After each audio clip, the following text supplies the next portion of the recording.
seniors, voilà, c'est vrai que lorsque, ils partent à la retraite, ça peut s'accompagner d'un sentiment de perte d'utilité, et également une baisse de lien social, ce qui est un petit peu, normal.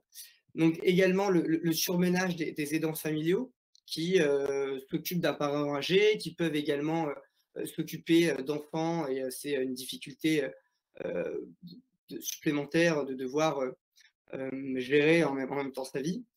Et le troisième axe, c'est le mal logement des jeunes dans les grandes villes, et également d'ailleurs dans certaines zones rurales où les loyers sont en constante hausse. Voilà, les 15-30 ans sont extrêmement, touchés par la précarité. Hem, Là, j'ai mis quelques chiffres, donc les plus touchés, par le chômage, par la précarité, par des conditions de logement insatisfaisantes. Ça principalement donc dans les grandes villes, Paris, Lyon, Bordeaux, Nice, c'est une grande difficulté et on l'a vu en plus, pendant, cette période, du covid où c'était, certaines situations assez dramatiques. Si on fait un petit focus, sur, chacun de ces, enfin sur un petit peu sur ce diagnostic, donc là je vous ai mis, voilà quelques éléments assez précis. Donc il y a à peu près 5 millions de seniors en France qui sont non dépendants et qui souffrent donc, de solitude et d'isolement, et donc ça a un impact négatif fort, sur leur santé. C'est lié à 2 conditions, à 2 éléments, principalement. C'est l'entrée dans le grand âge des baby boomers et l'allongement de l'espérance de vie. On vit de plus en plus, vieux et c'est tant mieux. Et donc ça s'ancre, la solitude des seniors, dans une tendance de fond puisque un tiers des Français, de plus de 60 ans, vit seul aujourd'hui, et donc ça représentera, enfin cette tranche d'âge représentera 30 de la population française en 2050. Donc c'est vraiment une tendance extrêmement lourde. Et à ça s'ajoute un dernier point qui est extrêmement important, c'est la volonté de se maintenir à domicile des seniors, jusqu'à 90. Et je pense que vous le savez, c'est rarement, presque jamais un choix que d'aller en EHPAD. C'est très souvent, subi.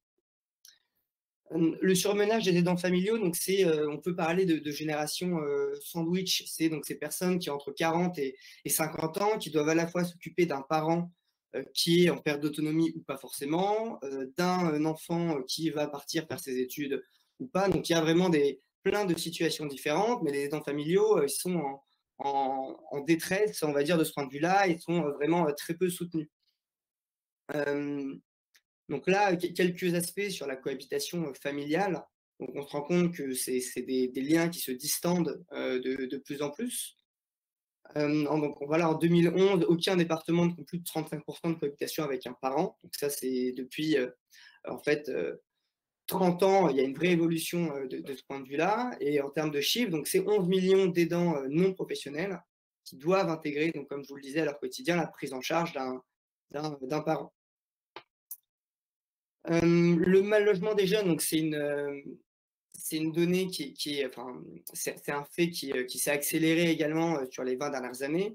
Alors déjà, quand on regarde l'offre de logement, donc là, je vous ai mis un chiffre de l'INSEE, 375 000 hébergements étudiants pour un besoin d'1,3 million. Donc le taux de couverture, déjà, il est, extrêmement, faible.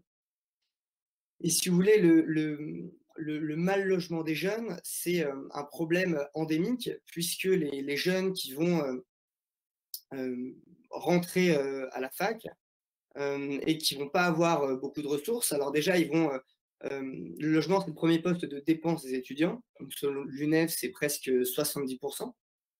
Donc ces jeunes-là vont devoir se prendre un travail à côté et ça va mettre en péril, en fait, leurs études parce qu'ils vont pas pouvoir, travailler convenablement, et donc ça va nourrir finalement soit un décrochage, à la fac, ou soit, des notions qui vont mal être intégrées. En tout cas, c'est très difficile pour un jeune de se concentrer et d'avoir, de mener ses études d'une manière satisfaisante. Donc, il y a, l'idée, c'était aussi de faire émerger une nouvelle offre de logement qui soit en dessous des prix du marché. De ce point de vue-là, la cohabitation intergénérationnelle, ça apparaît vraiment comme une solution qui est à la fois solidaire, mais aussi, tournée vers l'avenir, vers des tendances de fond. La cohabitation intergénérationnelle, vous connaissez, bon, je pense, le principe, mais pour la définir rapidement, donc c'est une personne, qui a de plus de 60 ans et qui a une chambre de libre, accueille un jeune de moins de 30 ans en échange d'un loyer modique 2 services ou un mix des 2. Donc, ce, cette, la cohabitation intergénérationnelle, ça s'ancre dans un cadre juridique, dans la loi Elan de 2018, qui définit ces populations cibles, donc personnes de plus de 60 ans, jeunes de moins de 30 ans, et qui donne voilà, un cadre. Avant 2018, ça n'existait pas vraiment. Ce que ça change également, c'est que ça concerne autant le parc social que le parc privé.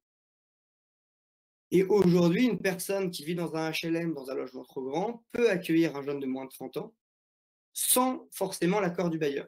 Il doit simplement notifier le bailleur, mais il n'a pas besoin d'avoir son accord. Ça, c'est donc l'État français qui, selon lui, la cohabitation intergénérationnelle, ce n'est pas de la solocation. Donc, il y a vraiment une volonté en plus, d'accélérer ce processus. Les bienfaits de la cohabitation intergénérationnelle pour l'aîné, donc ça va être d'avoir plus de liens sociaux, d'avoir quelques menus services qui vont être en complément d'appui professionnel. Ça peut être donc de l'aide informatique, accompagner enfin, se faire accompagner chez le médecin, aller au cinéma, ce genre de choses, et ou donc d'un petit complément de retraite qui est plutôt bienvenu. Et pour le jeune, plus simplement, c'est d'avoir un cadre confortable à un coût abordable, et d'avoir un échange intéressant avec une génération finalement qu'il ne côtoie pratiquement jamais. La, la logique de la cohabitation intergénérationnelle sous-jacente, c'est on commence sa vie dans un logement trop petit et on la finit dans un logement trop grand. Et je trouve que ça résume assez bien le sens de notre action. C'est d'apporter un peu plus d'équilibre, en tout cas en valorisant l'existant, arriver à vraiment créer de la valeur et être vraiment une solution intéressante pour les jeunes et les aînés. J'ai essayé de faire une petite typologie donc des populations concernées. Donc sur les seniors, il y en a 3 principalement, donc c'est un petit peu grosse maille, mais donc nous, enfin, le dispositif de cohabitation intergénérationnelle, il est pertinent pour les personnes qui sont soit qui n'ont pas de GIR du tout, soit qui sont en GIR 4 à 6. Parce que l'idée, c'est vraiment pas que le jeune, ça se substitue à un aidant professionnel ou le jeune soit mis dans des situations un petit peu délicates. C'est vraiment l'idée, c'est vraiment pas ça. C'est simplement qu'il y ait du lien social et qu'il puisse donc faire des services. Il n'y a pas, ce type de besoin. Donc, les autonomes seuls, donc c'est des seniors qui sont jeunes, entre 60 et 75 ans. Finalement, c'est la majorité des, des personnes intéressées par ce dispositif. On a également les altruistes, donc eux, leur motivation, c'est vraiment aider un jeune et pas forcément d'avoir un complément de revenu. Donc, ils seront prêts certainement à accueillir un jeune en fait sans logement et uniquement avec en échange de services. Et les vulnérables, donc c'est des personnes qui sont âgées de 75-80 ans et on va ressentir un début de perte d'autonomie. Donc le lien familial va se resserrer et le jeune va pouvoir apporter un peu plus de réassurance à la famille et va pouvoir également alerter en cas de chute, par exemple, ou ce genre de choses. Pour les jeunes, on a également à peu près 3 types de jeunes, si on fait également Grossman. Donc les étudiants français, donc c'est principalement par souci financier, trouver un logement qui soit pas cher, qui vont se tourner vers la cohabitation intergénérationnelle. Ça, c'est renforcé par le fait qu'on est dans un contexte de crise du logement fort. Il y a également les étudiants étrangers. Alors lorsqu'ils viennent en France, bien sûr, ils peuvent être certains un petit peu surpris par la cherté des loyers.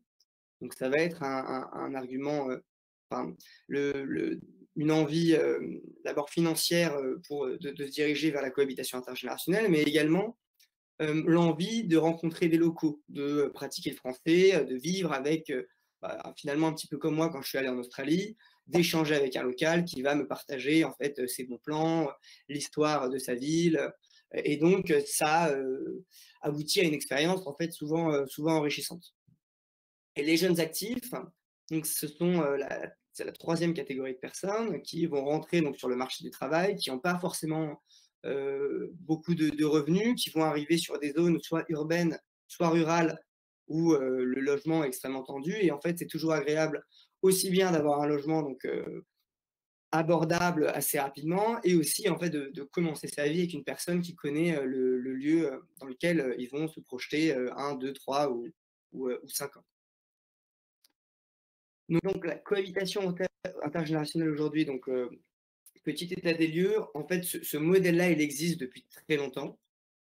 Quand moi j'ai pu échanger avec des élus logements de collectivités ou des personnes de structures différentes, on se rend compte que même dès les années 60, la cohabitation intergénérationnelle, c'est quelque chose qui se faisait, mais toujours de manière officieuse.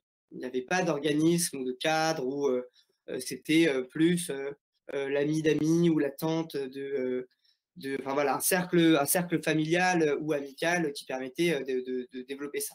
Et depuis une quinzaine, une vingtaine d'années, donc il y a des initiatives locales qui se sont créées pour structurer, pour accompagner les binômes en France et également dans le monde. Moi, par exemple, en Australie, c'était via un organisme, c'était pas une association, c'était un petit peu comme nous, une start-up sociale. En Europe, c'est beaucoup d'associations qui se sont emparées de ce sujet-là. Donc en France, voilà quelques chiffres. Il y a 300 binômes intergénérationnels sur Paris. Donc je vous parlais de 2500 en France. Donc là, je vous ai mis les acteurs principaux. Il y a associatif, hein, toujours. Donc il y a Ensemble de Générations, qui est un acteur qui maille le territoire, qui est présent dans une quinzaine de villes. Et le réseau Cohabilis, donc ça c'est un label qui fédère plusieurs associations de cohabitation intergénérationnelle. Il y en a également d'autres en Europe, donc The Collective à Londres, un toit 2 âges à Bruxelles qui marche extrêmement bien.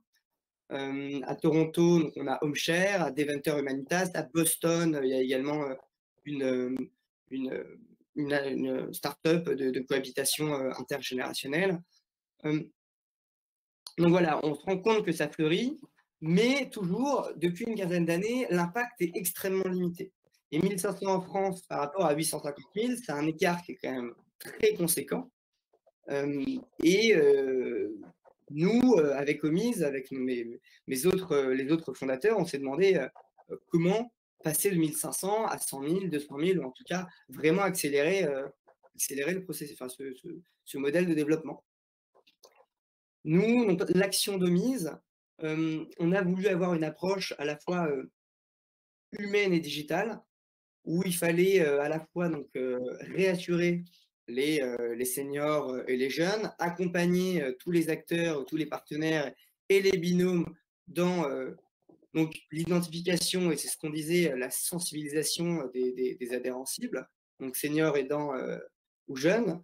L'aspect confiance, on le travaille donc avec des partenaires. Donc nous, on va travailler beaucoup avec des CLAGE, des UNAGE, des centres de formation, des associations de pupilles de la nation, qui, nous, on va connaître directement un référent, et ce référent va connaître directement des jeunes qui seraient intéressés pour trouver un logement et pour faire de la cohabitation intergénérationnelle, de manière à avoir à chaque fois une chaîne de prescription qui soit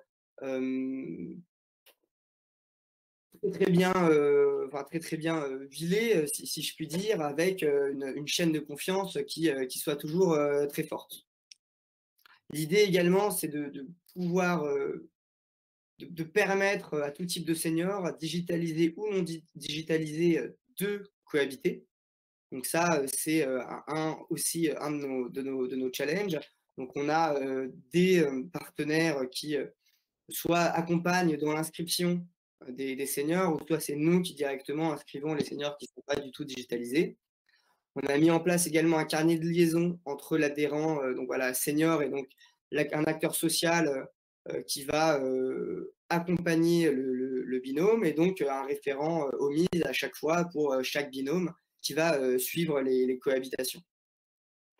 Donc, l'idée, c'était vraiment d'avoir cette approche toujours hybride, humain-digital, avec quelque chose de simple au début, qui soit accessible pour tous les publics, et qui soit pensé vraiment pour avoir toujours cette simplicité et ce côté confiance. Donc, il y a 4 aspects principalement sur l'aspect technologique de Domi. Donc, c'est un algorithme multicritère, un parcours digital par SMS pour les seniors digitalisés. Donc, en fait, lorsqu'un jeune va s'inscrire, ça va envoyer directement une notification par SMS sur les seniors qui va ensuite pouvoir faire un zoom rapidement par téléphone. Donc, je parlais également d'un carnet de liaison et un tableau de bord pour suivre les cohabitations, si jamais il y a des alertes ou des problèmes ou des points d'attention. Notre modèle économique, enfin, on voulait vraiment ou on veut vraiment créer donc une nouvelle offre de logement qui soit solidaire, donc qui soit résolument en dessous des prix du marché. Mais ce qui n'est pas évident aussi, c'est qu'on n'a pas envie d'imposer des cadres trop stricts pour que finalement, il faut laisser un petit peu d'espace dans la cohabitation pour qu'il y ait un lien social qui se crée, que tout ne soit pas contractualisé, parce que c'est un petit peu dommage. Et donc, le positionnement qu'on a choisi, c'est le suivant. Donc, le senior, il définit librement ses conditions d'accueil. Donc, il peut demander soit un loyer, soit un service, soit un mix des deux. Le loyer, il est plafonné à 50% des prix du marché. Donc, par exemple, à Paris, à Nice, il me semble que le prix au mètre carré, il doit être autour de 14-15 euros, si je ne dis pas de bêtises. Et donc là, un senior pourra demander 7 euros au mètre carré maximum comme contribution. Il peut également demander aucune contribution. Et le nombre de services, donc le senior peut demander jusqu'à 5 heures de service par semaine. Donc on pose ce cadre-là, et autour de ce cadre, ensuite, c'est vraiment très très libre. C'est-à-dire que tout ce qui est dîner, accompagnement, plus, moins, ça on laisse en fait libre cours à la cohabitation de s'installer. Mais en revanche, si jamais il y a des problèmes ou il y a un dialogue qui a du mal à se faire, nous on est tiers de confiance et on est régulateur également. Et sur le business model, donc on demande des frais en fait, de cohabitation de 35 euros par mois qui sont payés dès le début de la cohabitation aux jeunes.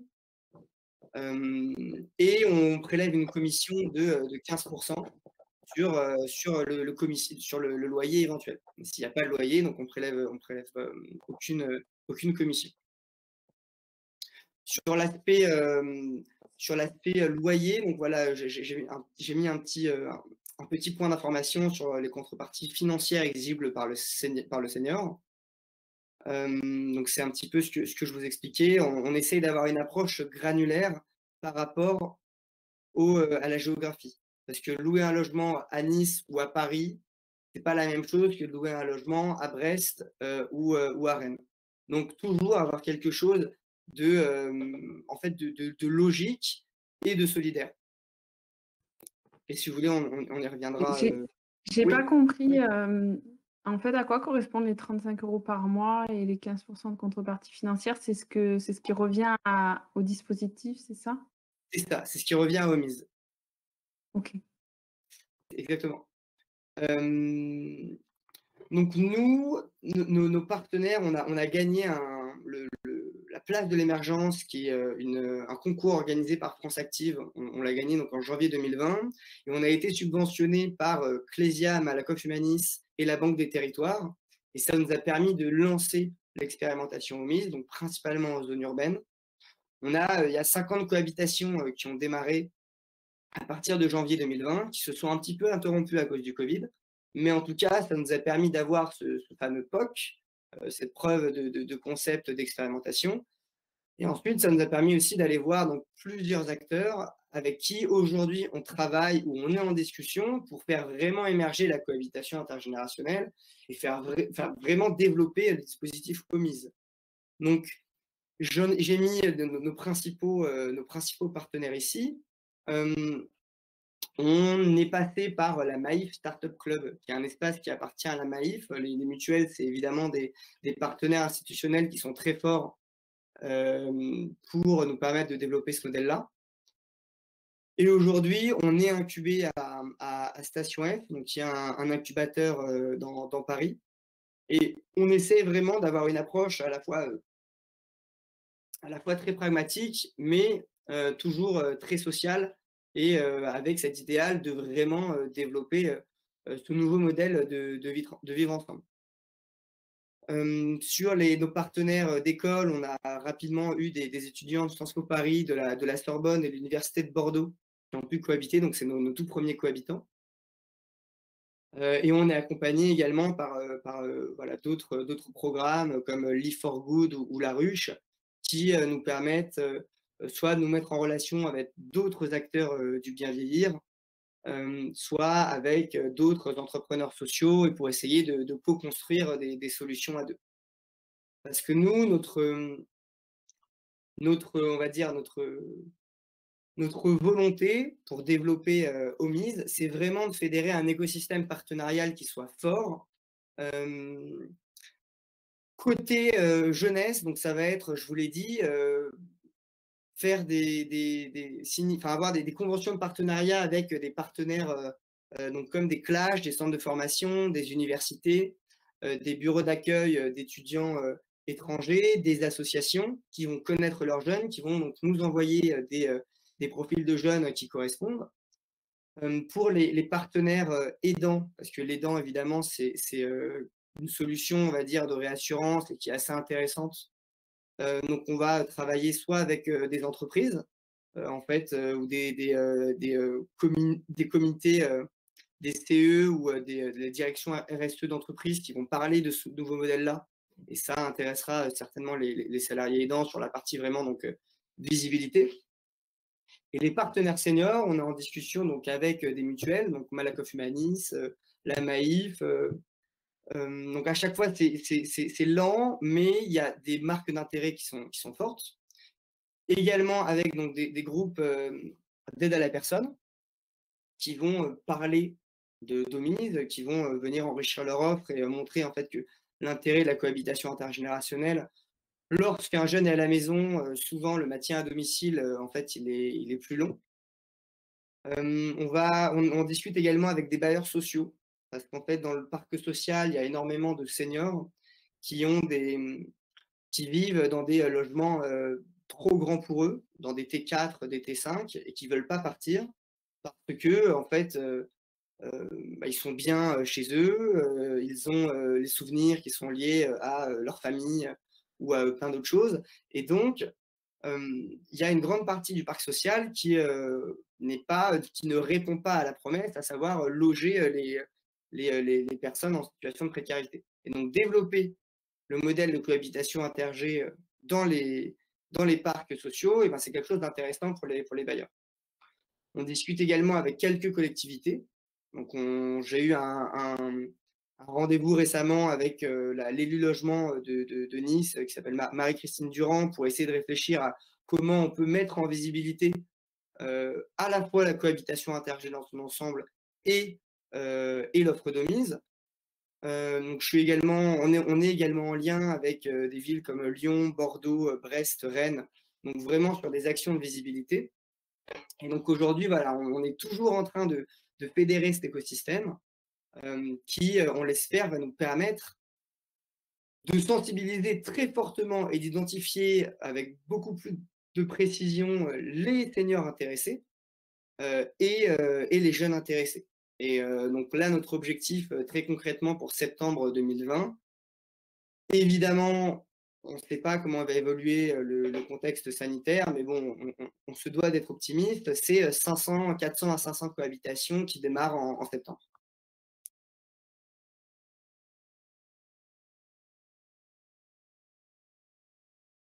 Peut-être juste sur la typologie des acteurs, est-ce que Alice, Eric, vous avez des nuances à apporter, vous qui connaissez bien, par exemple, les seniors, est-ce que vous êtes assez d'accord avec cette typologie qui pourrait être intéressée par l'habitat intergénérationnel? Moi, par rapport au public effectivement que je prends en charge depuis déjà 9 ans, c'est vrai que les jeunes seniors qui sont fraîchement partis à la retraite peuvent être intéressés par ce dispositif. Encore faudrait-il arriver à bien leur présenter et bien leur faire comprendre, parce que une des craintes des fois qui nous a été soulevée, c'était oui, mais le jeune, on a été jeune aussi et il va venir faire la fête chez moi. Donc c'était un des freins, mais après, on leur dit que non, ce sont des personnes responsables. Hein. Mais voilà, ça peut être un des freins qui peut être levé dans l'intergénérationnel en général.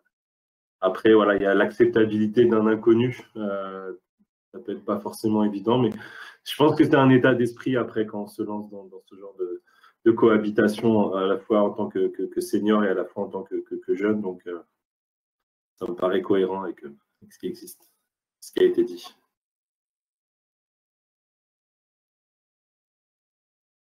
Si je peux compléter ce qu'a dit Eric, effectivement, je suis assez d'accord quand il parle d'état d'esprit. Je pense qu'après, nous, on le voit aujourd'hui, on a ce qu'on appelle les jeunes retraités autonomes qui finalement, à première vue, paraissent pas du tout isolés ou auraient envie, enfin, on s'imagine le retraité qui a envie de faire plein de choses et qui va faire plein de choses.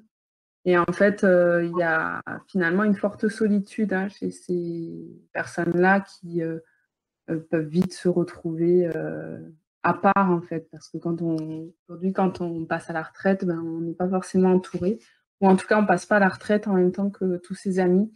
Donc voilà, du coup, je pense qu'il y a sans doute quelque chose vraiment à faire sur cette tranche-là qui, en plus, en général, encore au niveau logement, de quoi accueillir, enfin voilà. Après, nous, on n'a pas enfin, pour l'intergénérationnel, au jour d'aujourd'hui, on mène des actions avec la ville d'Aubagne, qui est une des grosses villes qu'on couvre hein, et qui fait aussi de l'intergénérationnel, mais en direct, nous, on n'a pas de besoin dans ce sens-là.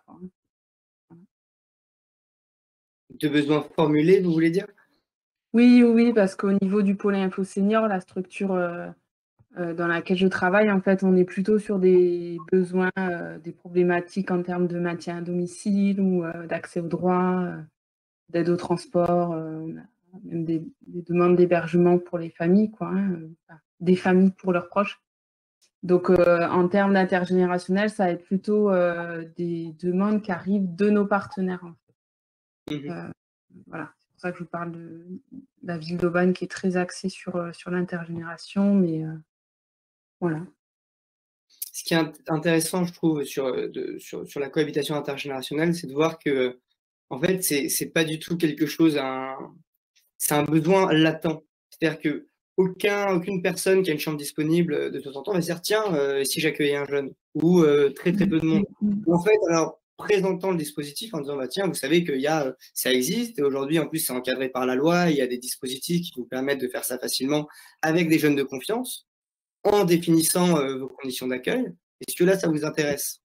Et l'intérêt, bah, vous avez quelqu'un à la maison, vous avez un complément de revenu, en plus un petit peu de service, et là, ça devient tout de suite plus intéressant.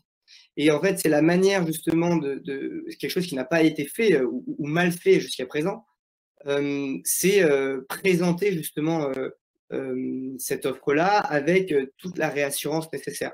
Un chiffre que je n'ai pas mentionné alors qu'il est clé, d'ailleurs je le rajouterai dans mes prochaines présentations, c'est 1500 cohabitations intergénérationnelles qui se font tous les ans en France.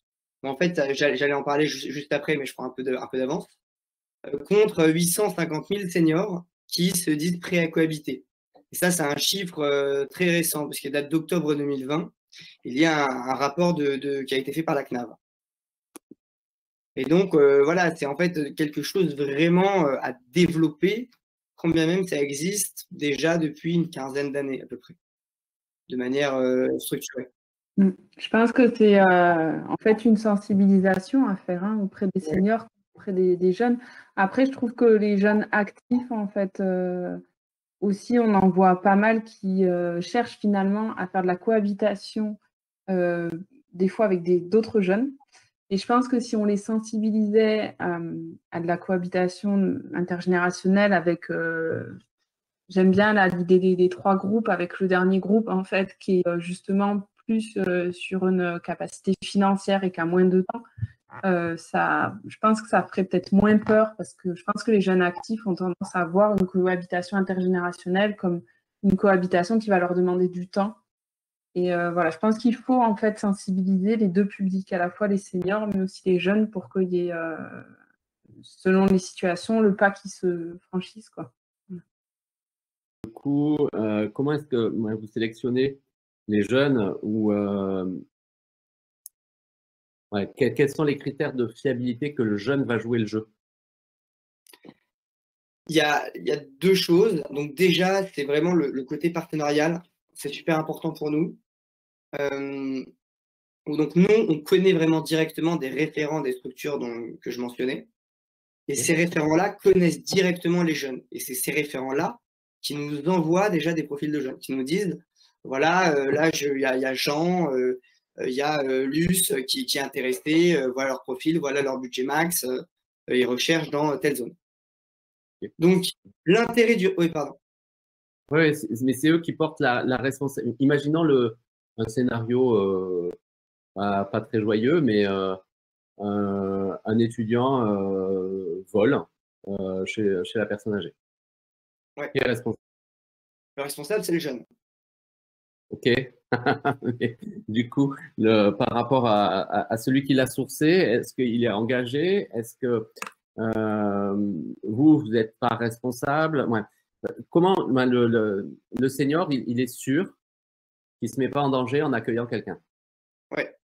Donc, très concrètement, sur l'aspect, on va dire, assurantiel, l'assurance responsabilité civile, ça couvre tous les dégâts matériels et physiques.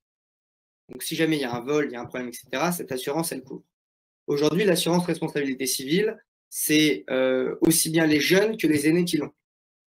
Donc, il n'y a pas besoin d'aller créer une nouvelle assurance de ce point de vue-là. C'est couvert. Sur l'assurance loyer impayé, nous, on est les garants. On est les garants du loyer impayé. Donc, on a mis en place une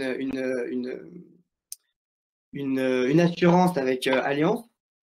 Donc, on est en train d'avoir quelque chose de très précis. Donc, si jamais un loyer n'est pas payé, il est couvert.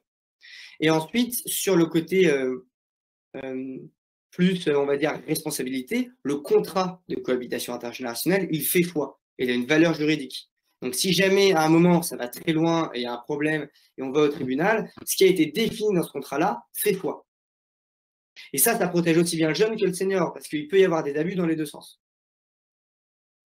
Mais si vous voulez, sur l'aspect plus, on va dire, psychologique, si un partenaire d'une structure jeune nous envoie des profils de jeunes avec qui ça ne se passe pas bien, nous, on ne va plus lui faire confiance. Et donc, on pourra soit rompre le partenariat. En tout cas, le lien de confiance, il est rompu. Donc, lui aussi, il a tout intérêt à nous envoyer des jeunes dont il est sûr.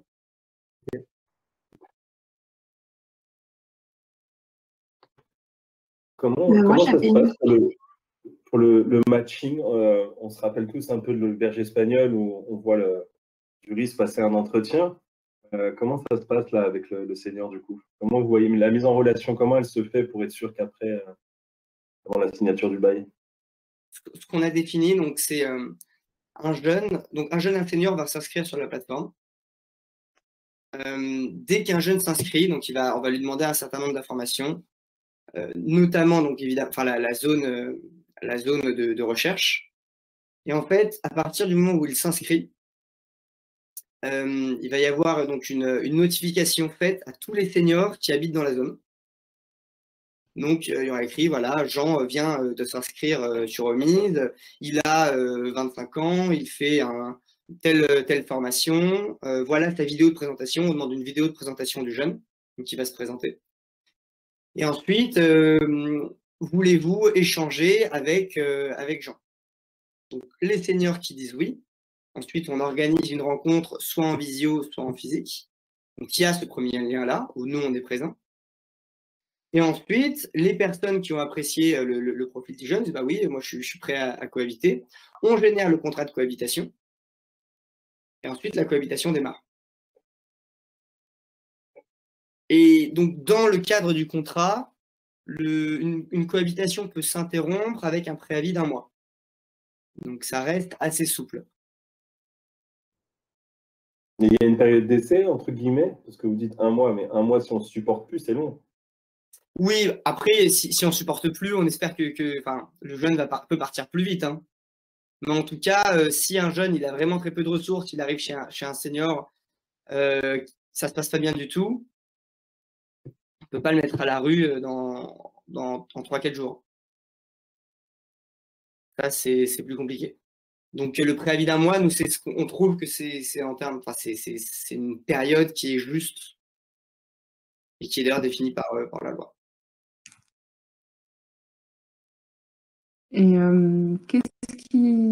de quoi, en fait, Omise a besoin aujourd'hui pour se développer sur un nouveau secteur, en fait, parce que vous avez parlé des grosses villes, hein, Bordeaux, Lyon, mais je parlais tout à l'heure d'Aubagne, enfin, qu'est-ce qui fait qu'aujourd'hui, vous pourriez vous développer sur une autre ville ou un autre territoire?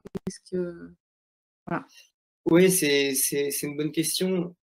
En fait, nous, la plateforme, elle est accessible partout en France. Mais pour justement mettre en place cet écosystème partenarial, il fallait qu'on cible des zones. Parce que sinon, on allait taper un peu à toutes les portes et ce n'était pas forcément efficace.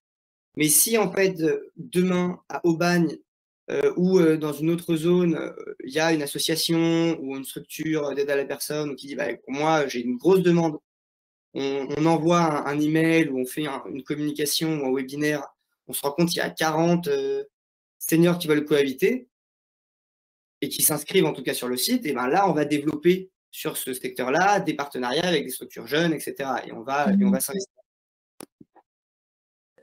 Il n'y a pas de point de contact physique. Tout le contrat est généré directement, c'est ça, par l'application. Donc c'est une mise en relation et ensuite la mise en œuvre en quelque sorte de la cohabitation se fait sans votre régulation, c'est ça? Quand le jeune emménage, etc. Oui, exactement. Ok. C'est-à-dire qu'on peut organiser donc une rencontre en physique entre le jeune et le senior à la demande de l'un des deux bénéficiaires, mais c'est pas obligatoire. Ok, d'accord. Est-ce qu'il y a d'autres points ou d'autres questions là-dessus ou sur autre chose d'ailleurs? Ouais, moi, je veux bien qu'on revienne. Ouais, Eric.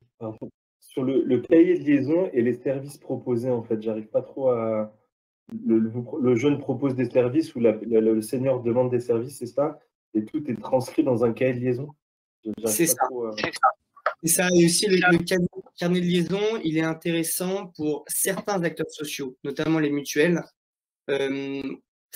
qui ont des conseillers sociaux qui vont suivre les cohabitations. Donc ça, c'est à un niveau plus macro, ou pour certains seniors qui ne sont pas du tout digitalisés, c'est donc le conseiller social, par exemple, de la Maïf, par qui il a découvert Omise et par qui il s'est inscrit à Omise, qui va pouvoir suivre la cohabitation. Et c'est une donnée qui sera intéressante pour lui. Et également, ce carnet de liaison, en fait, c'est à chaque fois s'il y a un tiers qui est impliqué. Donc, ce n'est pas uniquement le senior ou le jeune, donc que ce soit un conseiller social, soit un aidant familial. Il a ces données pour suivre la cohabitation. Quelles informations sont transcrites en fait dedans? Qu'est-ce qu'on doit y mettre? Les informations, c'est typiquement le nombre d'heures de service passées, la zone géographique de la cohabitation. C'est le contrat de cohabitation qu'on peut retélécharger à tout instant. Et éventuellement quelques documents administratifs qui peuvent être utilisés pour la cohabitation. Mais ça, on est en train, on est en train d'enrichir ce service-là. Pour l'instant, c'est super embryonnaire, le carnet de liaison. Ok, merci. Stéphane, votre micro est... Ouais. Dans le même registre, pour être sûr de bien comprendre les différents flux financiers ou pas. Donc, il y a un match, il y a un matching qui est fait entre un senior, un étudiant. Ils ont trouvé l'endroit. Le senior, j'ai cru comprendre qu'il pouvait ou pas exiger un loyer. Est-ce qu'il peut le faire gratuitement? Oui. Okay. Du coup, imaginons qu'il y a un loyer donc qui est plafonné à 50%, donc 14 € pour Nice par exemple, ou quelque chose, la moitié, pardon. Et c'est la chambre, j'imagine, va être calculé. Donc ça, c'est un premier niveau. Donc l'étudiant, il va payer un loyer. En contrepartie, est-ce qu'il y a un engagement de présence? Tout à l'heure, on a dit il y a un carnet de services. Est-ce que les services sont monétisés ou pas? Parce que un senior, il va peut-être en demander ben, je veux faire les courses, il faut aller faire le marché, aller chercher les médicaments ou autre chose, etc. Ouais. C'est quoi la limite? Oui, oui, c'est un très bon point et on s'est beaucoup posé la question. Donc aujourd'hui, le cadre, c'est vraiment 50% des prix du marché maximum, 5 heures de service par semaine maximum. Un senior, il peut très bien donc demander, donc je sais pas, à Nice par exemple, il peut demander, imaginons que le maximum de loyer à Nice c'est 300 €. Il peut demander 300 € plus 5 heures de service. Et un senior, il peut aussi demander pas de loyer et 2 heures de service par semaine. Mais on pose un cadre maximum et ensuite on laisse la cohabitation faire, et parce qu'on ne veut pas aller trop loin dans, dans l'échange. Enfin, on ne veut pas trop que ça devienne quelque chose de marchand. J'avais pas compris j'avais pas entendu les 5 heures de service. Ouais. Pour le coup, c'est pareil. Bon, ça va être ça dans la vraie vie. Peut-être qu'il y a déjà ce cours-là. Est-ce que quand je prends la décision, moi étudiant, de manger avec le senior, est-ce que c'est considéré comme un service ou pas? Justement, non. Nous, on n'intervient pas. A priori, non. Mais si pour le jeune, oui, c'est un peu problématique. Il n'aurait peut-être pas dû faire de la cohabitation intergénérationnelle. Et si au bout de, je sais pas, 4 repas dans la semaine, le senior lui dit tiens, va faire une adaptation. Enfin, le dialogue est rompu et ça marche pas. Nous, on intervient, on redéfinit. Ensemble, on rediscute en redisant non, les 5 heures de. Enfin, non, un dîner, c'est pas de l'accompagnement. Et s'il veut pas dîner, il dîne pas et voilà. Parce que moi, ça me fait penser à, j'imagine que vous connaissez le Paris solidaire du groupe SOS. Oui. Ouais. Là, le business model, c'est soit je paye pas ma chambre, mais du coup, j'ai aucun engagement de lien social, soit je paye une contrepartie, par contre, j'ai des repas obligatoires. Bon, voilà. C'est ça, oui, Stéphane, exactement. En fait, en regardant un petit peu aussi le modèle des associations, on s'est rendu compte, et en discutant avec des aînés, que ce n'était pas forcément pertinent par rapport à ce qu'ils voulaient. En tout cas aux besoins qui étaient exprimés. Et en fait, il faut laisser justement, on trouve ça bien de mettre un cadre, et ensuite on laisse une relation se créer. Et d'ailleurs, sur les 50 cohabitations tests qu'on a eu, on n'a eu aucun problème. Parce qu'en fait, les gens font ça en bonne intelligence. Parfois, évidemment, il y a des abus, mais on dit les choses et ça va mieux. Ok, parfait. Oui, je dis que Benjamin a raison. Il faut pas. C'est pas parce que ce sont des seniors, et ça c'est tous nos clients aussi nous le disent. Ce sont pas parce que c'est l'évidence. C'est pas parce que c'est les seniors qu'il faut mettre des cadres. Enfin, plus de cadres, je veux dire. Il faut laisser comme on le laisserait pour une colocation entre deux jeunes. Il faut laisser faire les choses en bonne intelligence, avec le minimum de cadre. Parce que sinon, on retombe dans des choses qui sont trop cadrées et pas assez souples, comme on a parfois trop l'habitude de le faire en France. Tout à fait. Autre question, Benjamin. Oui. Je suis étudiant ou étudiante, j'ai un petit copain, il a le droit de venir ou pas? Ça, c'est avec l'accord. C'est avec l'accord de l'hôte, de l'hébergeant. Et avec qui on dialogue que des jeunes actifs. Et c'est souvent aussi des étudiants jeunes, 18-20 ans. Ouais. Oui, en L1 ou ils n'ont pas forcément accès à. Ouais. Arriver dans une ville nouvelle, c'est quand même, il y a un côté rassurant en fait, d'être chez quelqu'un. Même pour les parents. Ouais, même pour les parents, bien sûr. Quand ils partent jeunes, enfin jeune à 18 ans, vaut mieux que son petit enfant qui part soit chez une personne âgée qui s'occupe un petit peu de lui aussi. C'est donnant-donnant. Hein. La personne âgée, elle va s'occuper, elle va le faire des bons petits plats, mon fils. Enfin voilà. Je pense que pour les parents de jeunes étudiants, ça peut rassurer aussi, fortement même. Oui, et puis pour ceux qui travaillent, il y a l'aspect économique. Hein. C'est peut-être plus sympathique d'avoir un loyer un peu modéré et éventuellement de faire quelques services que d'aller bosser au McDo. Hein. Ouais, complètement. Mais c'est vrai que nous, aujourd'hui, c'est comment garantir, avoir ce lien de confiance. Parce que évidemment que moi, bon, si j'avais encore ma grand-mère, mettre quelqu'un chez lui, on touche à l'intime, c'est le logement, c'est la salle de bain. Donc, il faut que ce soit vraiment, faut qu'on arrive à créer une marque de confiance ultra forte. Et ça, justement, on compte aussi sur nos partenaires, en fait. Chaque partenaire qui va travailler avec nous devra être aussi irréprochable. Bon. Mais c'est l'idée, de toute façon, un partenaire d'aide à la personne, quand il va parler à un senior, tiens, je connais telle personne qui pourrait être intéressée. Bon, bah, nous, c'est un gage supplémentaire de sécurité.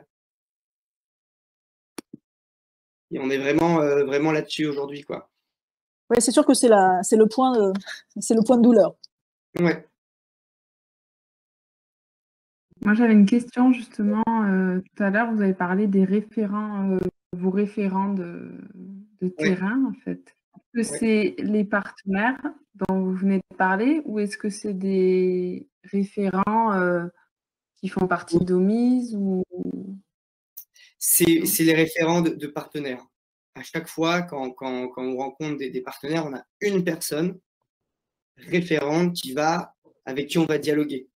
Ben voilà, aujourd'hui, il y a Madame Michu et Monsieur Jacques.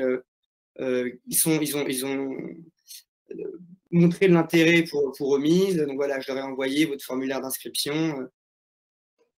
C'est vraiment de ce côté-là. Ça veut dire que, du coup, est-ce qu'un senior peut s'inscrire de manière autonome, en fait?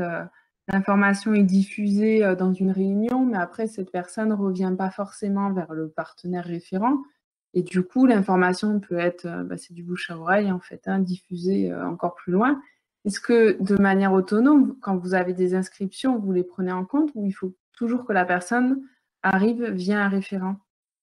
On s'est posé la question.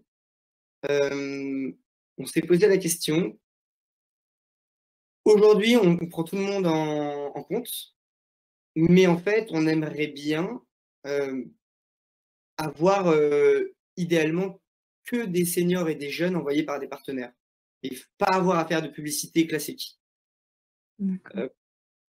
Mais oui, pour l'instant, on fait de toute façon très peu de communication. Il y a bientôt quelques collectivités, on espère, qui vont faire des articles sur nous dans leurs magazines communaux. Bon, ça serait super que si des gens voient ça passer, s'inscrivent, évidemment, avec plaisir, ils seront traités comme tout le monde. On a un petit encart sur le formulaire en disant comment avez-vous connu OMIS, et donc si c'est par le magazine communal, c'est super, c'est très bien aussi. D'accord.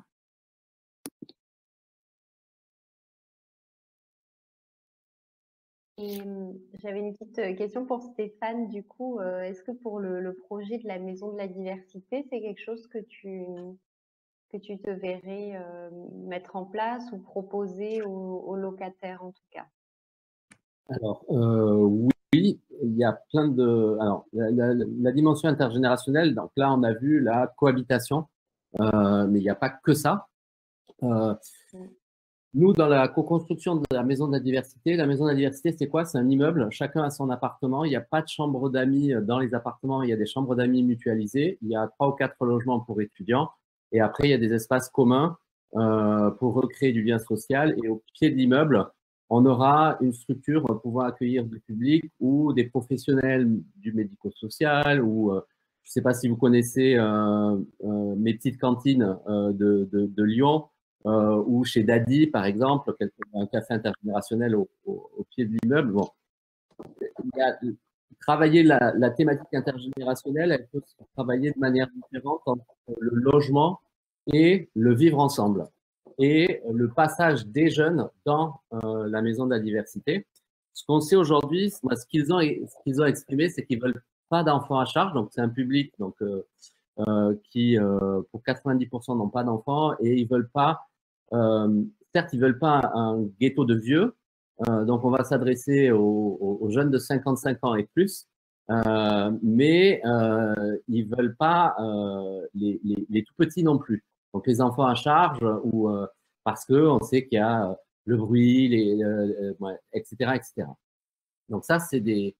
Et nous, on travaille sur j'ai envie de dire, c'est pas du Canada Dry, mais comment est-ce que je pourrais dire ça, du pseudo-intergénérationnel, c'est-à-dire que c'est de la différence de génération, notamment pour les rassurer. Nous, on a vu un autre groupe qui s'appelle une autre startup qui s'appelle Ernesti, qui elle met à disposition des médecins et des étudiants en médecine et infirmières pour venir passer la nuit et pour rassurer, parce que c'est aussi la présence d'un jeune, c'est d'être capable d'alerter, pas forcément de prendre en charge, mais au moins cette capacité d'alerter qui rassure les seniors. Donc forcément, si on a, parce qu'on avait bien vu aussi l'opportunité de mettre en place des contrats intergénérationnels de la loi Elan, donc ce sur quoi vous vous appuyez, hein, la difficulté que l'on a aujourd'hui, ça va être sourcer, parce que moi, je sais sourcer les seniors, je ne sais pas sourcer les jeunes, pour le coup. Donc, forcément, on fera appel à ce type de partenariat possible. Mais après, hormis l'attrait pour le jeune au niveau du loyer, c'est ce que disait Lisa hein, tout à l'heure, c'est l'impact financier. Je suis en plein questionnement sur ce sujet-là, comment rendre attractif, et là je parle de l'habitat inclusif en général, je ne parle pas du projet Maison de la Diversité, parce qu'on pourrait trouver des jeunes LGBT qui se sont fait sortir de chez eux, ce que fait le refuge par exemple, où là il y a une légitimité et où il peut y avoir des histoires à raconter, mais on ne veut pas non plus tout teinter LGBT, c'est pas un ghetto LGBT qu'on veut faire, donc c'est ouvert à tous les hétéros alliés. Et pour le coup, la difficulté, si le loyer n'est pas attractif, de sélectionner les jeunes, c'est une vraie question. Ouais.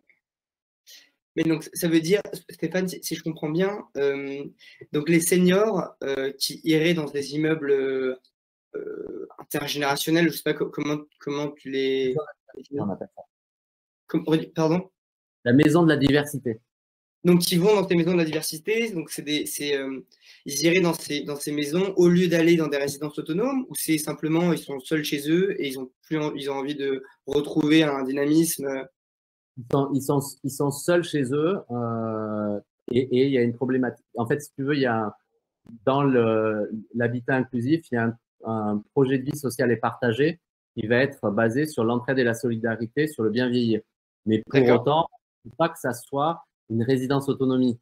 On ne veut pas que ça soit un ghetto de vieux aussi. Donc, ça veut dire que c'est plutôt un projet. Beaucoup se disent à quel âge il faut que j'aille dans la maison de la diversité. Si on dit ça, on dit on va en faire un pré-EHPAD, c'est-à-dire que j'irai quand le moment sera venu. Alors que la vraie question, et c'est la difficulté de toute la thématique de l'intergénérationnalité hein, et de la cohabitation ou du vivre ensemble, c'est de se dire est-ce que j'ai un projet de vivre en collectivité? Si oui, est-ce qu'il est compatible avec le projet Maison de la Diversité?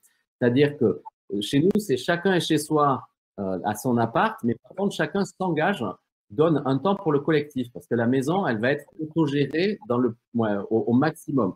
On aura un ou une responsable de maison pour travailler justement sur la gouvernance du vivre ensemble ou pour faire rayonner sur le territoire la maison de la diversité, trouver des partenaires, parce que si j'ai besoin d'aide à domicile, ce sera comme une conciergerie, mais une conciergerie qui sera aussi où on sélectionnera en fait nos partenaires pour leur dire vous rentrez dans une maison de la diversité. Une maison de la diversité, c'est des seniors LGBT. Ils ont certains besoins, donc vous rentrez pas dans n'importe. C'est pas on rentre pas dans un environnement hétéronormé. Donc c'est sensibiliser les partenaires et rassurer les seniors.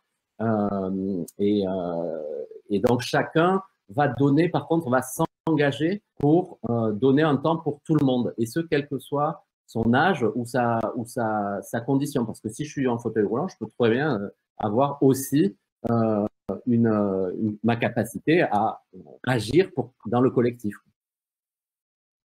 Est-ce que, Eric, toi, par exemple, Enfin, est-ce que vous oui, est-ce que toi, par exemple, tu penses que comment est-ce que tu vois la cohabitation intergénérationnelle intéresser les seniors avec lesquels tu es en lien? Difficilement. Mais on répond régulièrement, en fait, hein, c'est pour ça. Difficilement, parce qu'il y a beaucoup d'appréhension encore. Moi j'ai une spécialité, je prends les GIR de 3 à 1, en fait. Donc, déjà, ce public-là, il ne peut pas forcément rentrer. Voilà. Et les GIR 5-6, ce sont des gens relativement autonomes qui ont encore suffisamment de vie sociale, de lien de vie sociale à l'extérieur pour ne pas avoir besoin d'une aide dans son intimité.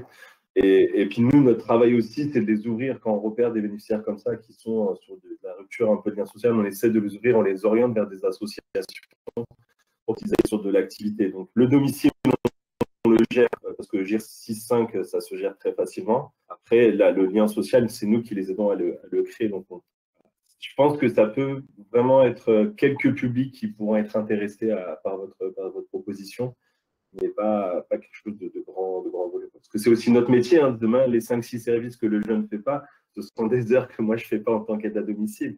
Donc, non, alors, les aides, ce n'est pas du tout la même chose. Si vous voulez, le jeune, il ne fait pas partage de repas ou le ménage. C'est des services, c'est accompagner plutôt chez le médecin, aller au cinéma, d'aide informatique. On est vraiment sur quelque chose de super complémentaire.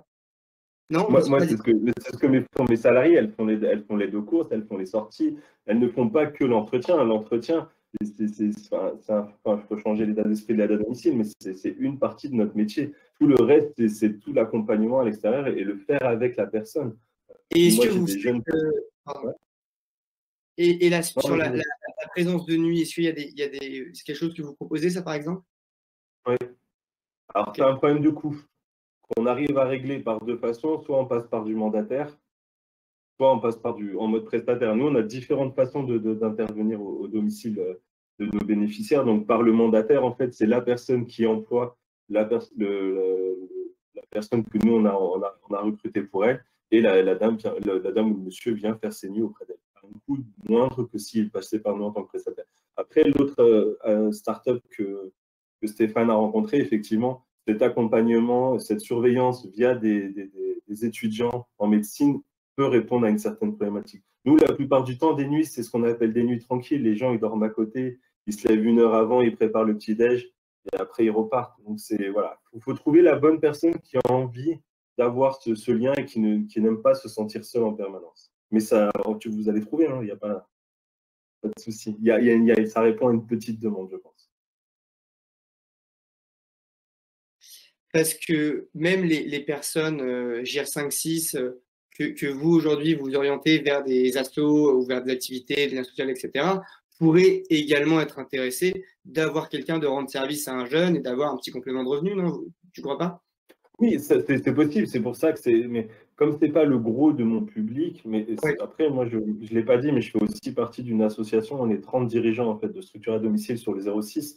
Donc ça, c'est quelque chose après que moi, je vais... Bon, pas au mois d'avril, la réunion doit sauter, mais au mois de mai, quand je vais les voir, je pourrais leur parler de cette présentation que j'ai faite, de cette visio que j'ai suivie aujourd'hui. Et du coup, si des personnes sont intéressées par rapport à leur public, je les renverrai vers toi, du coup, forcément. Parce que, voilà, ça permet de sonder le marché, en fait, parce qu'entre le marché et ce que nous, on a en tête, des fois, il y a des petits deltas, quoi.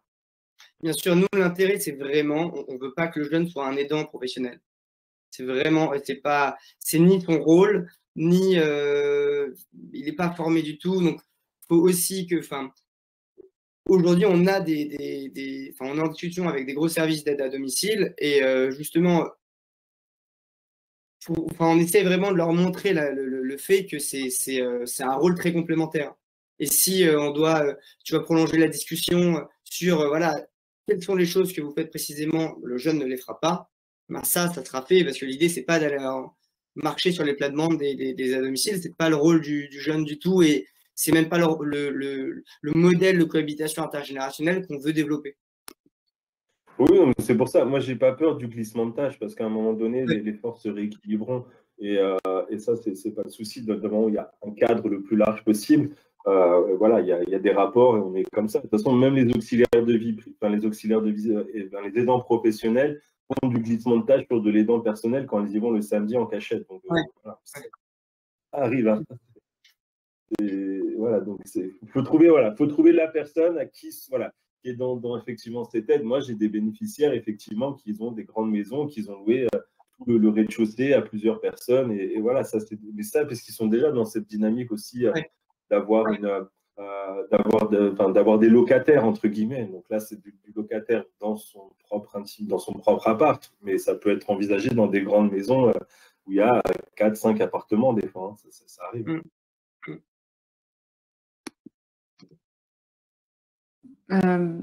Si après au niveau communication, je pense que pour justement faire tomber un peu les peurs des personnes les plus fragiles, je pense que le mieux c'est de taper du côté des aidants qui eux vont prendre l'information et mettre en place en fait l'accueil en fait de l'étudiant chez leurs parents en faisant tomber, en amenant en fait les points positifs hein, d'un point de vue financier et en faisant un peu justement le tampon entre les deux, quoi. Nous, on le voit dans les personnes qu'on accompagne, et notamment les aidants. Eux, ils vont être beaucoup plus sensibilisés, et en plus, ça peut être une manière pour eux d'être soulagés, en fait, en termes de... Enfin, c'est écrit dans le PowerPoint tout à l'heure, mais en termes de préoccupation. Et donc, ils seront peut-être plus à même, en fait, de se donner les moyens, en fait, d'aller jusqu'au bout, de convaincre leurs parents et de mettre en œuvre ce qu'il faut. Je pense que c'est vraiment la cible qui est à étudier, en fait, et à sensibiliser peut-être plus que les personnes fragilisées, quoi. Complètement. C'est très intéressant, Alice. C'est vrai que mais nous, en fait, on a du mal aussi pour l'instant à aller toucher les aidants familiaux. Parce qu'on est tous, en fait, on a un peu l'impression que, mais peut-être qu'on raisonne mal là-dessus, mais qu'on est tous des aidants. Et donc, du coup, faire de la communication massive, ça sera.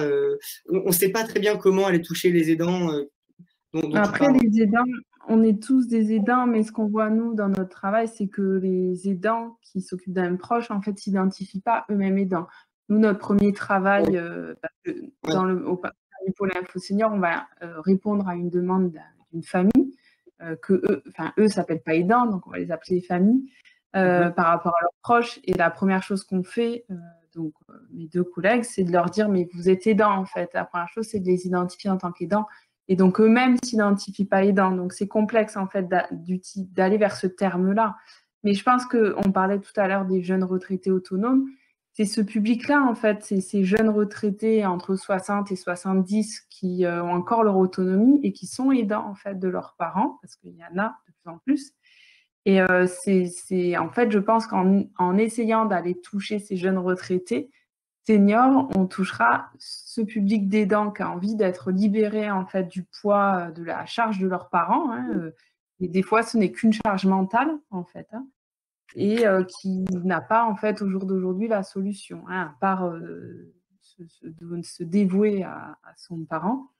Et je pense qu'il ne faut pas chercher bien loin quand on...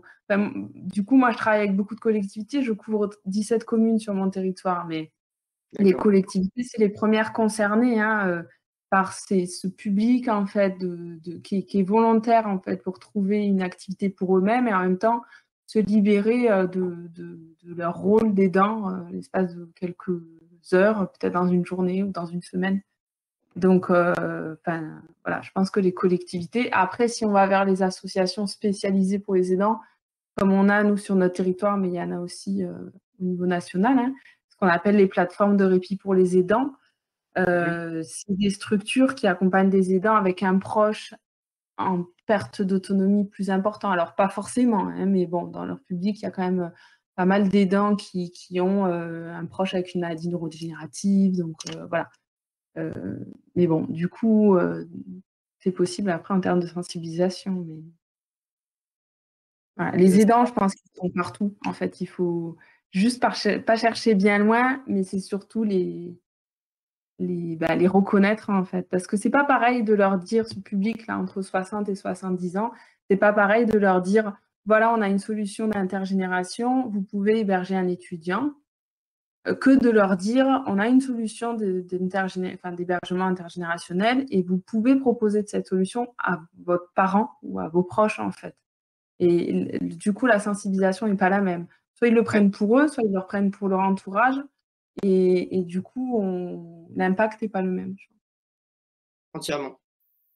Complètement. Ça serait intéressant peut-être qu'on échange un peu plus, Alice, voilà, une autre fois. Je vous mets d'ailleurs mon email à tous dans le chat, voilà, si jamais. Et peut-être je pourrais diffuser, à part si c'est un petit peu confidentiel, Benjamin, le PowerPoint aux personnes qui sont présentes. Bien sûr, bien sûr. Vous aurez le support. Et Stéphane, pardon, Alexandra, je t'ai coupé. Non, pas de souci, juste comme on avait dit aussi dans nos adhérents, on a une association d'aidants familiaux, donc ça on pourra aussi te les présenter. C'est vrai que c'est une porte d'entrée intéressante. Ouais. Est-ce que toi, Stéphane, donc, tu aurais intérêt à collaborer avec nous, par exemple, sur le sourcing jeune? Tu disais que tu avais. Et ça, toi, c'est à partir de septembre. C'est quand l'époque Non, pas du tout. Je sais pas. Le plus tôt possible, mais on verra. Le plus tôt possible, non, ce ne sera pas cette année, ça c'est sûr, parce qu'on est en identification du lieu. Donc, le temps qu'on ait le lieu, qu'on fasse les travaux, c'est janvier 2022 dans le meilleur des cas. Mais juste pour aller un petit peu plus loin dans la discussion ou une contribution entre ce qu'a dit Alice ou Eric, je pense que dans ton raisonnement, soit tu cibles les lieux vacants, les lieux où il y a des chambres qui sont vacantes, et j'aimais bien ce que tu disais sur les bailleurs sociaux ou des gens qui ont eu des T4 et puis les enfants sont partis et donc eux connaissent ce truc-là. Après, il y a une autre problématique, soit tu cibles des gens qui sont vraiment en en solitude et en manque de lien social, c'est un autre angle d'attaque, ou alors tu cibles les aidants et en complément de l'aide à domicile, on travaille sur un public de la perte d'autonomie. Moi, je pense que ça, c'est pas forcément le truc le plus simple. Et il faut se dire qu'aujourd'hui en France, on a 8 à 10% seulement de nos seniors qui touchent l'APA. Donc ça veut dire que 92 ou 90% sont autonomes et vieillissent bien jusqu'au bout. Tu vois, et je pense qu'il faut vraiment que tu cibles ou que tu testes. Tu vois, qu'est-ce qui répond le mieux? Voilà, ne pas. Et puis après, ça se fera naturellement parce que effectivement, c'est parce que si tu vas sur l'aide à domicile, sur le public des seniors qui sont gérés, même si les aidants se disent tiens, il y a un étudiant, l'étudiant s'il est confronté à un senior qui fait une crise, il va pas savoir gérer, il va avoir peur, tu vois. Pour moi, c'est des trucs qui sont où il faut être formé. Il faut pas laisser les gens tout seuls, tu vois, avec une expérience. Donc, ça nécessite un accompagnement de votre part pour les jeunes aussi, tu vois. Donc, les gens, je dirais, ceux qui touchent la page, je pense qu'il faudrait que vous les écartiez dans un premier temps. Ce serait plus simple. Ouais, je suis d'accord. Ceux qui ont la CARSAT, il y a l'APA qui est vraiment la perte d'autonomie, mais tu as les CARSAT qui sont déjà GIR6 et 5 qui peuvent, certains pourront être votre cible sur ce parcours-là. Après, il y a tous ceux qui n'ont pas eu la chance de faire un parcours à l'hôpital, du coup, ils sont hors champ de tout le travailleur social. Ce sont des personnes normales comme nous de l'écran et qui n'ont pas besoin. Soit c'est de la prestation, ce qu'on appelle de confort, où ils vont faire appel à des structures de domicile pour un peu d'entre ou des malades parce qu'il y a cette solitude-là. Mais sinon, ce sont des gens qui sont comme nous. Hein, c'est pas besoin d'aide au quotidien. Ouais. C'est pas évident après. votre catégorie, elle est, voilà, il faut trouver la bonne communication. Effectivement, toucher les aidants, ça peut être une source d'acteurs pour vous de développer l'entreprise. Après, effectivement, il y a les aidants professionnels comme nous.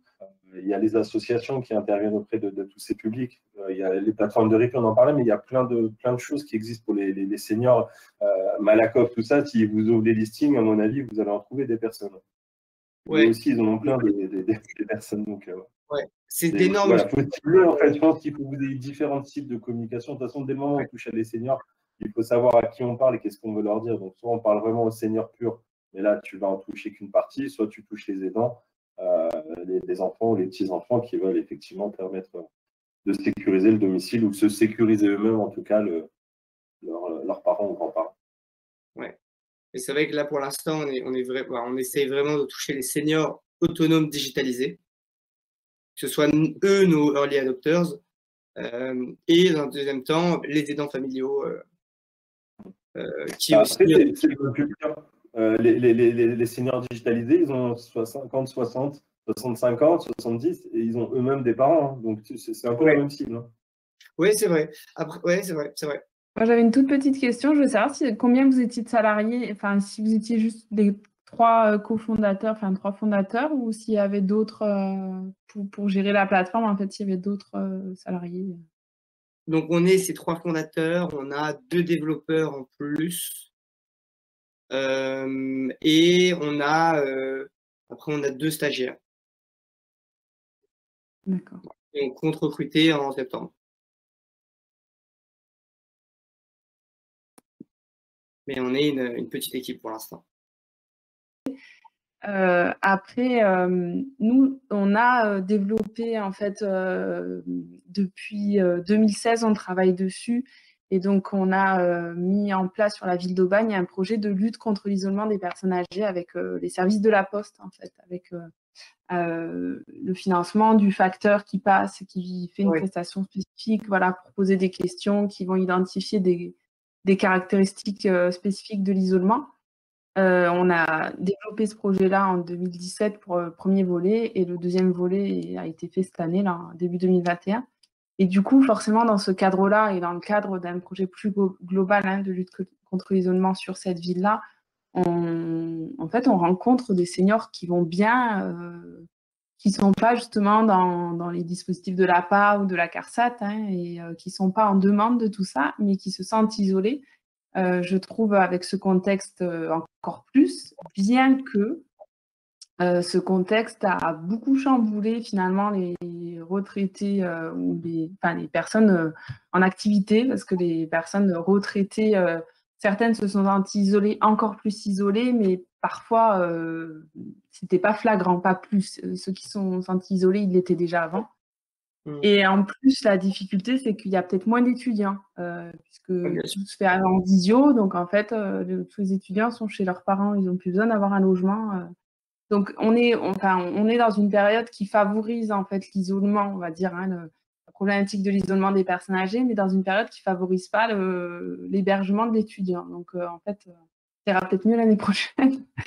Mais moi, j'aimerais que sur Aubagne, on puisse en parler davantage, effectivement, pour voir ça vaut le coup de faire une communication. Et ce qui est drôle, en fait, c'est que l'élu au senior en fait, de la ville d'Aubagne est elle-même aidante en fait, de sa maman. Elle a presque 70 ans, elle est un peu plus jeune quand même que ça. Et elle avait un logement qui était occupé par une étudiante, en fait, qui n'est plus là cette année, puisque justement, elle est retournée chez ses parents. Et donc, on est en fait, c'est pour ça que je dis que les aidants ne s'identifient pas eux-mêmes aidants, bon, bien qu'elle sache qu'elle est aidante, mais on est sur des situations qui nous touchent tous les jours, en fait. Autour de nous, il y a des aidants partout qui sont plus ou moins impliqués. Alors, je parle des aidants parce que je travaille 7 ans dans une plateforme de répit pour les aidants, donc c'est un sujet qui m'anime fortement. Mais on est tous plus ou moins impliqués dans une situation d'aidant. On l'a été ou on le sera. Et donc aujourd'hui, je pense que les besoins sont différents selon les situations, mais si on arrive à sensibiliser au bon moment les bonnes personnes, on peut faire après un effet boule de neige, en fait, que l'information soit répercutée sur d'autres personnes et aller répondre à un besoin qui n'est même pas identifié par eux-mêmes. Jamais parler d'un besoin latent. on est vraiment dans ce cadre-là. En fait, je pense que les seniors savent même pas que c'est possible. Nous, sur notre territoire, on avait une association qui faisait de l'intergénération. Je crois même qu'ils avaient une résidence à La Ciotat et qui a fermé il y a 2 ans. Donc, on n'a plus rien, en fait. On a une résidence intergénérationnelle sur Aubagne, mais qui est gérée par tout ce qui est logement social, en fait. Et du coup, on n'est pas du tout dans le même principe, quoi. Après, on est dans l'intergénération, mais c'est un peu différent. Mais voilà, du coup, je pense qu'il y a des besoins que les personnes n'ont pas connaissance pour elles-mêmes, mais que même si elles avaient connaissance, elles n'auraient pas forcément de réponse. Donc, je pense qu'il y a différentes choses qu'il faut combiner, en fait. Hein. Il faut que tout ça se rejoigne, en fait, pour pouvoir expliquer qu'il y a des réponses et puis, du coup, aller sensibiliser un peu plus loin. Complètement d'accord. Super. Bon, bah, écoutez, merci beaucoup à tous de votre participation, de vos échanges. Je pense qu'on va conclure si c'est bon pour vous. C'est bon pour moi, merci beaucoup. Merci. Ouais, c'était un super thème, franchement, c'est très, très original et ouais, il y a eu des bons échanges. Donc, Merci. à bientôt tout le monde et bonne fin de journée. Bonne journée à vous. À bientôt. Merci, au revoir. Au revoir.